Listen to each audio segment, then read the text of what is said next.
Students देखो, you know that कि अगर कोई नंबर है और उस नंबर का स्क्वायर करा तो उस नंबर को हम ऐसा रिप्रेजेंट करते हैं। जैसे 2 का ब्रैकेट के बाहर स्क्वायर लिखा है तो उसको हम 2 इंटू 2 लिख कर रिप्रेजेंट करते हैं। इसी तरीके से ट्रिग्नोमेट्री में भी अगर किसी ट्रिग्नोमेट्रिक फंक्शन का आप स्क्वायर कर रहे हो तो उसका मतलब ये होता है sine theta into sine theta. Cube रहा तो उसका मतलब होगा sine theta into sine theta into sine theta. लेकिन ट्रिग्नोमेट्री में इस चीज को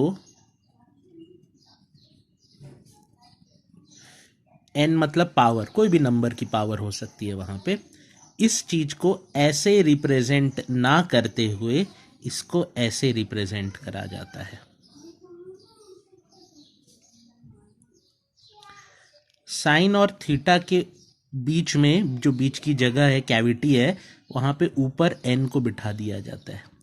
तो ये रिप्रेजेंटेशन रहता है ट्रिग्नोमेट्री में पावर का।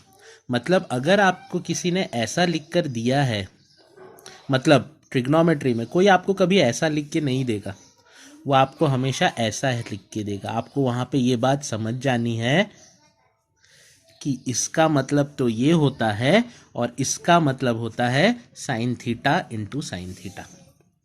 आया ये बात समझ में? तो ये बात बहुत ध्यान रखना, ये एक बहुत इम्पॉर्टेंट बात है, ठीक है।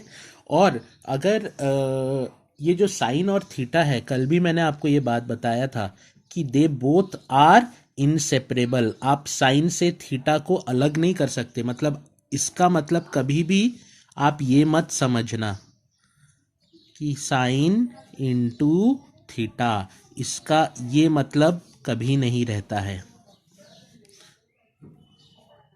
इसलिए मैं यहाँ पे ये खोपड़ी बना रहा हूँ। खोपड़ी का मतलब है कि इससे बच के रहना, है ना। साइन थीटा का मतलब कभी भी ये नहीं रहता कि साइन और थीटा का आपस में मल्टीप्लाई हो रहा है। ये साइन थीटा अपने आप में इनसेपरेबल कंप्लीट टर्म है। साइन और थीटा को अलग अलग ब्रेक नहीं किया जा सकता ऐसे करके, ठीक है। ये बात का ध्यान रखना। अगर कभी मैंने कल भी ये बात बताया था कि साइन ऑफ ए लिखा है तो आप उसको ऐसा नहीं लिख सकते कि sine into A angle A, ऐसा नहीं लिख सकते, ठीक है। दिस इज रॉन्ग कंसेप्ट, ये ऐसा नहीं रहता। This is inseparable. अगर साइन ने एंगल ए का हाथ पकड़ लिया है तो वो छोटे बच्चे का हाथ आप छोड़ नहीं सकते, वरना गड़बड़ हो जाएगी। तो इसीलिए साइन ए नहीं, कोई भी ट्रिग्नोमेट्रिक फंक्शन के आगे अगर एंगल स्टैंड कर रहा है तो आप उस ट्रिग्नोमेट्रिक फंक्शन को और उस एंगल को आपस में एक दूसरे के सेपरेट नहीं कर सकते। Is that clear? चलो, अब मैं आज अपनी बुक के एक्सरसाइज के क्वेश्चंस देखता हूं। That is the exercise 22A, क्योंकि मेरे पिछले साल की बुक है, मैं उसके हिसाब से बता रहा हूं। एक्सरसाइज 22A के क्वेश्चंस देखने हैं। सबसे पहले फर्स्ट क्वेश्चन आपसे डिस्कस करता हूं और ये वाले सारे क्वेश्चंस आपको घर पे करने हैं, है ना। एक्सरसाइज 22A, पहली नजर में मुझे दिखा एक राइट एंगल ट्रायंगल है जिसमें एक साइड मिसिंग है। कौन सी साइड है? हाइपोटेनियस है। कैसे रिप्रेजेंट करते हैं? इसको कहते हैं B, इसको कहते हैं A, इसको कहते हैं C। और कौन सा फॉर्मूला लगाओगे ये C साइड निकालने के लिए? A square plus B square. लगाओ फॉर्मूला, C की वैल्यू फाइंड करो और जल्दी से ये सारी वैल्यूज आप कैलकुलेट कर सकते हो वहां से, है ना। उसने बोला है फ्रॉम दी फॉलोइंग फिगर, ये नीचे एक फिगर उसने दिया है, राइट एंगल ट्रायंगल ऐसे करके दिया है। आप चाहो तो इसको सीधा भी कर सकते हो, आप चाहो तो इस राइट एंगल ट्रायंगल को ऐसा भी बना सकते हो। ऐसे में ये कंफ्यूज कर रहा है अगर आपको, तो इसको ऐसा भी बना सकते हो। राइट एंगल वाला वर्टेक्स कौन है? ए, और सी बी, सी बी कितना है? 17 का। ए बी कितना है 8 का, बेस नहीं है। इस ट्रायंगल को पहले मैंने घुमा के सीधा कर लिया है ना, और सीधा करने के बाद पहले मिसिंग साइड निकालूंगा पाइथागोरस थ्योरम से, जो कि रहेगा 17 स्क्वायर माइनस मतलब 289 माइनस 64 225, ये एसी साइड आ जाएगी 15 की, और यहाँ से आप वो 15 कैलकुलेट कर लोगे। आया? और 15 कैलकुलेट करने के बाद ये सारी वैल्यूज आपको निकालनी है, और फिर ये साइन बी इंटू कॉस सी, तो पहले साइन बी की वैल्यू निकालना, कॉस सी की वैल्यू निकालना, दोनों का प्रोडक्ट करना, फिर उसको ऐड करना कॉस बी और साइन सी के प्रोडक्ट के साथ में। आई होप ये वाले क्वेश्चंस बनने चाहिए। अब देखो ये वाला जो फिगर है, ये वाला क्वेश्चन मैं करके बताता हूँ आपको। इस फिगर में मुझे राइट एंगल ट्रायंगल दिख रहा है, जिसमें राइट एंगल ट्रायंगल में ये वाले राइट एंगल ट्रायंगल में ये वाली साइड मिसिंग है, और ये वाले राइट एंगल ट्रायंगल में ये वाली साइड मिसिंग है। तो सबसे पहले ये जो मिसिंग साइड है, इस मिसिंग साइड में ये वाले पॉइंट को कुछ नाम दे दो। इनने दिया नहीं है कुछ नाम उसको, तो ए बी सी डी चाहो तो आप नाम दे दो इस पॉइंट को। और ध्यान से अगर इस फिगर को ऑब्जर्व करो तो इसके अंदर दो राइट एंगल ट्रायंगल्स है, एक ये वाला और एक ये वाला।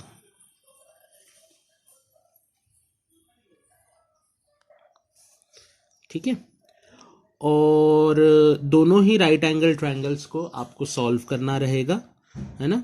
दोनों राइट एंगल ट्रायंगल्स को आप सॉल्व करोगे, और ट्रायंगल ए बी डी की बात करूं तो पहले हाइपोटेनियस ए बी कैलकुलेट करोगे, वहां पे ये साइड मिसिंग है, इस साइड को कैलकुलेट करोगे, और ये वाले राइट एंगल ट्रायंगल में ये वाली साइड मिसिंग है, तो इस साइड को आप पहले कैलकुलेट करोगे, है ना। और फिर उसके बाद यहाँ जो जो रिक्वायरमेंट है वो सारी रिक्वायरमेंट्स कैलकुलेट करके उसको पुटअप करोगे। मतलब जब आप कॉट सी निकालोगे तो अब आपको ये वाला राइट एंगल ट्रायंगल लेना है, कॉस ए निकालोगे तो ये वाला राइट एंगल ट्रायंगल लेना है ना। तो ये 90 डिग्री का नहीं है एंगल, हाँ, इसको मत कंसिडर कर लेना, दिया नहीं है उसने कुछ, तो वैसा ही इधर पे है। ठीक है, दूसरा देखो ये वाला भी फिगर है, फोर्थ वाला क्वेश्चन है। इसमें पहले ये वाली साइड मिसिंग है, तो पाइथागोरस थ्योरम से ये हाइट निकाल लो। फिर इस वाले राइट एंगल ट्रायंगल में ये और ये वैल्यू दी गई है, ये वाली वैल्यू मिसिंग है, फिर इसको कैलकुलेट कर लेना, और फिर कैलकुलेट कर लेना कितना आंसर आएगा, है ना। आपको उसने बताया है कि साइन ए नहीं, अच्छा ये इसका है, ये इसका डायग्राम है, तो आपको इस डायग्राम में ये चीज़ को फॉलो करना पड़ेगा। फिफ्थ वाला क्वेश्चन, तो ऐसा क्वेश्चन हमने करा है, मैंने दिया भी था आप लोगों को ऐसा करने के लिए, है ना। ये वाले क्वेश्चन में देखो यहाँ पावर आ रही है कॉस स्क्वायर ए, तो कॉस ए को 2 बार मल्टीप्लाई करना, जो भी कॉस ए का आंसर आएगा उसको 2 बार मल्टीप्लाई करके यहाँ पे लिखना। वैसे ही साइन ए को 2 बार मल्टीप्लाई करके यहाँ पे आप पुटअप कर सकते हो। सो इस एक्सरसाइज में जो क्वेश्चंस मैं आपको करने के लिए बोलूँगा, एक तो 18th क्वेश्चन मैं आपसे रिक्वेस्ट करूँगा कि आज आपको करना है 18th वाला। दूसरा आपको मुझे 16th क्वेश्चन भी करके दिखाना पड़ेगा। This is the assignment which I am giving you all. मैं इसका PDF भी सेंड करता हूँ अभी, है ना। 16th करना है, 18th करना है, और आपको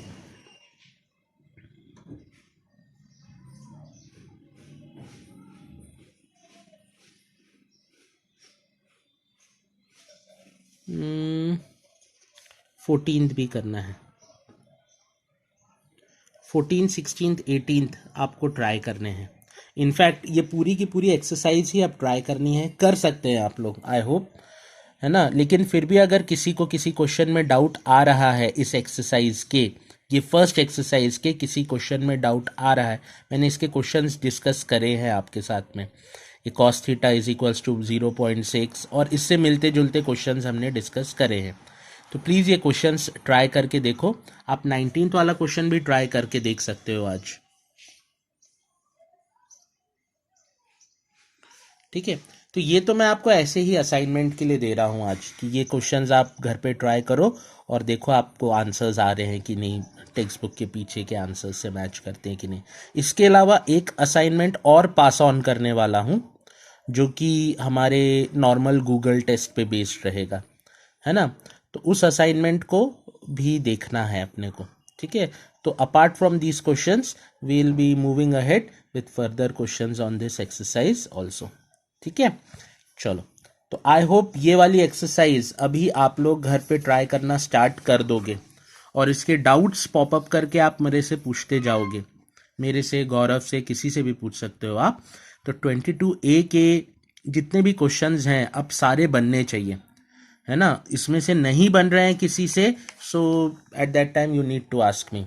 और मैंने ये जो 4 क्वेश्चंस यहाँ दिए हैं, ये चारों क्वेश्चंस आपको करने हैं। मैं इसका PDF भी सेंड करके भेज रहा हूँ। तो ये चारों क्वेश्चंस आपको करने हैं। इसके अलावा एक गूगल टेस्ट भी सॉल्व करना है जो कि अभी तक ट्रिग्नोमेट्री में जो पढ़ाया उस पे बेस्ड है, ठीक है।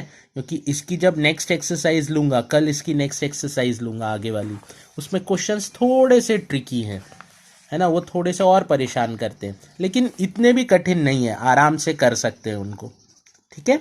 चलो, ओके, थैंक यू।